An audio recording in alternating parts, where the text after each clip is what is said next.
Un saludo a todos, me llamo Walter López, soy pasante de la carrera de Ingeniería en Producción Industrial y estudio en la Universidad Tecnológica de Honduras, UTH. Estoy cursando la asignatura de Filosofía, impartida por la catedrática Carmen Durón, y en modalidad de tarea final les presento este video relacionado al tema el vitalismo, o también conocido como problema de la vida. Esta doctrina filosófica tiene como característica que a la vida como realidad principal, o sea que se denomina a la vida como una realidad principal. También tiene característica como característica el vitalismo a grandes personalidades. Les puedo mencionar a Hegel, a Friedrich, a Nietzsche, que ellos fueron de las personalidades que dieron más aportaciones a este pensamiento filosófico que se da en toda Europa a mediados del siglo XIX y que fue de grande controversia porque unos apoyaban, como decir, a la filosofía y otras personalidades no pensaban igual, daban opiniones contrarias a la filosofía. Ya les voy a mostrar un poco de lo que estoy hablando. Bueno, les voy a seguir hablando de las características generales del vitalismo. La filosofía vitalista tiene como primera distinción de las filosofías tradicionales entender la realidad como proceso, sin hacer metafísica. Tratan de ser en devenir, es decir, son herederos de Heráclito. En lo antropológico, el vitalismo dice que la libertad es no solo característica de la voluntad, sino esencia del ser hombre. Además, se abandona el concepto tradicional de razón abstracta, especulativa o científica, para considerar la razón como vital o histórica. El vitalismo marchará paralelo a otra corriente filosófica que coincide con él en estas características y en la crítica a las filosofías predominantes del siglo XIX, idealismo y positivismo, o sea, se contraponía al idealismo y positivismo. Esta es el historicismo, cuyo principal representante es Dilthey. Bueno, vamos encontrando características ya de la filosofía, de este pensamiento filosófico que se contraponía a otras doctrinas filosóficas. Y uno de los representantes también que fueron muy relevantes para este pensamiento vitalista fue Dilthey. Ahora vamos a hablar de las manifestaciones principales en el vitalismo. El vitalismo tiene dos principales manifestaciones. La primera de carácter científico, cuyo principal portavoz es Hans Liebig, según la cual es reacción contra el mecanismo materialista que propugna la reductibilidad de lo vivo a los procesos físico-químicos de la materia inerte. Postula la existencia necesaria de un principio vital ajeno a la materia que explica los complicados fenómenos de lo viviente. Encontramos otra característica del vitalismo: se contraponía al mecanismo o a las ciencias numéricas. La segunda manifestación es de carácter filosófico y es la que propiamente se llama vitalismo o filosofía de la vida.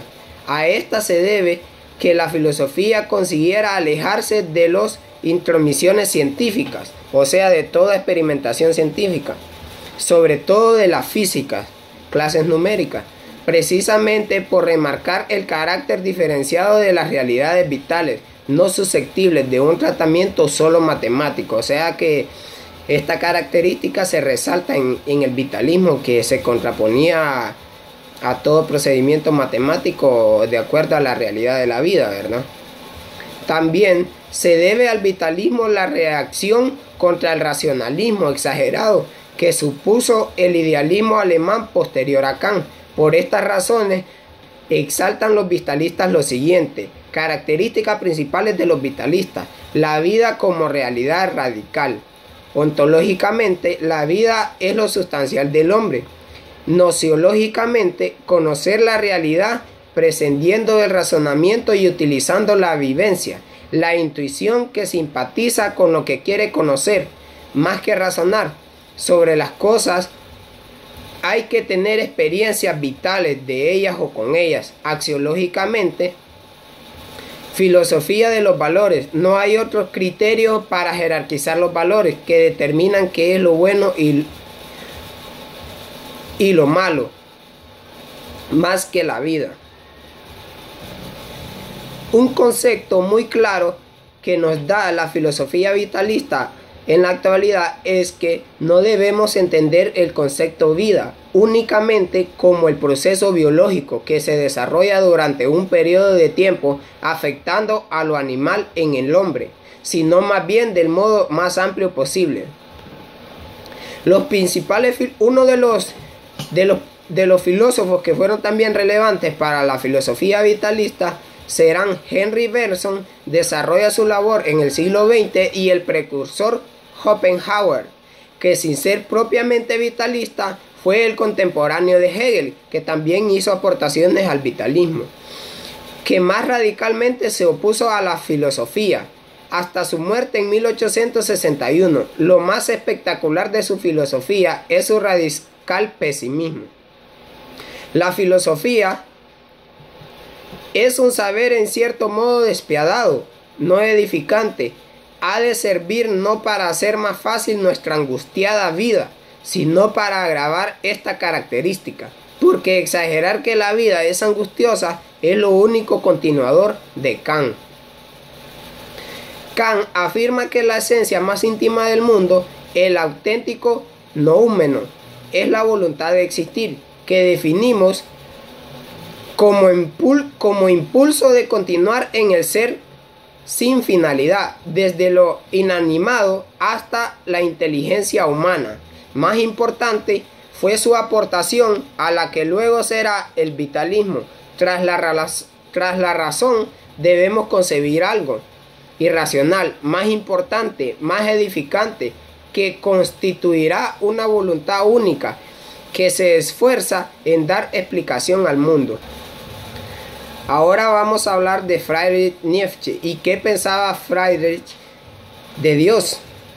Nos comentaba Friedrich: Dios, que es racionamiento y moralidad, que destruyen y son contrarios a la vida, la voluntad como motor principal del hombre. Decimos entonces que en el centro de todo el universo filosófico de Nietzsche parte del concepto de vida. El concepto de vida se origina de la negación del mundo suprasensible, platónico, transformando los valores occidentales a nuestra realidad cotidiana. Estos nuevos valores estarán determinados en que la vida parte de dos principios: el principio de conservación y de aumento. La dinámica principal de estos nuevos principios vitales está en caracterizar a la vida como aquella que tiende a conservarse, y de esta medida es como va a poder aumentar. Si solo concebimos el principio de conservación, se extingue. Su destino es la muerte, la desaparición. Solo aquello que nos hace aumentarnos nos hace tener más vida y nos permite conservar lo que tenemos. Podemos decir que lo primero que debe querer la voluntad de poder no es dominar lo que está más allá del alcance, sino que lo primero que debe dominar es la voluntad en sí misma. Más allá de este postulado, todo aquello que conquista lo tiene que conservar, y por lo tanto, esto que ha conquistado, si solo se conserva, se muere. Y para conservar lo que se ha conseguido, se tiene que seguir conquistando. La voluntad de poder tiene que ir aumentando constantemente su conquista para ir más allá constantemente. Por lo tanto, la voluntad de poder es conquista. ¿Cuál es la dinámica de la voluntad de poder? La vida está caracterizada por la lucha del poder. En Nietzsche, las concepciones morales carecen de importancia.